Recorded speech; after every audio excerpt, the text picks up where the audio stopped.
కాకినాడ జిల్లా అన్నవరం పరిధిలోని శ్రీ శ్రీ వరాహ దీక్ష పీఠంలో ఆరుద్ర నక్షత్రం సందర్భంగా శ్రీ శ్రీ శివపార్వతుల కళ్యాణం వైభవంగా నిర్వహించారు. ఇక శ్రీ శ్రీ వరాహి పవనానంద స్వామీజీ హిందూ భక్తులకు గోవు సంరక్షణ విశ్వశాంతి కోసం కార్యక్రమాలు చేపడుతున్నట్లుగా తెలిపారు. రథయాత్ర ఉమ్మడి తూర్పుగోదావరి, విశాఖ, శ్రీకాకుళం, విజయనగరం, ఒరిస్సా, పూరి వరకు జరుగుతూ హిందూ ధర్మాన్ని ప్రచారం చేస్తుందన్నారు.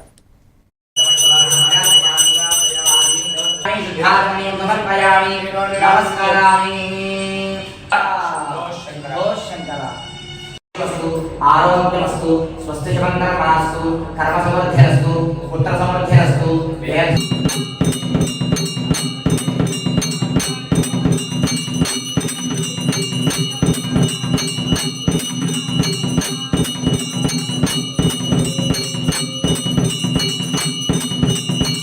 చారిటబుల్ ట్రస్ట్ ఆధ్వర్యంలో అన్నవరం మహాక్షేత్రంలో మొదటి ఆర్చ్ సమీపంలో వారాహి దీక్షాపీఠంలో ఆరుద్ర నక్షత్ర శుభ సన్నిధంగా శివ కళ్యాణ మహోత్సవం జరుపుకున్నాం.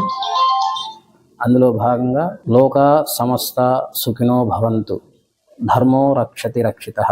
కానీ ఇంకా అది కొనసాగుతుంది. కాబట్టి వరాహి దీక్షాపీఠం మానవ సంకల్పంతో గట్టి గో సంరక్షణ చేయాలని గట్టి సంకల్పంతో ఈ అన్నవర పరిసర ప్రాంతాలలో గో సంరక్షణ కొరకు ఈ రేపు పౌర్ణమి రోజున 3వ తారీఖున గోవులన్నీ కూడా ఎక్కడికెక్కడ వధిస్తున్నారు. వాళ్ళ మనసుల్ని మార్చాలనే సంకల్పంతో రేపు 3వ తారీఖు పౌర్ణమి రోజున మంగళవారం ఆ రోజున వారాహి యాగాన్ని సంకల్పం చేశాం.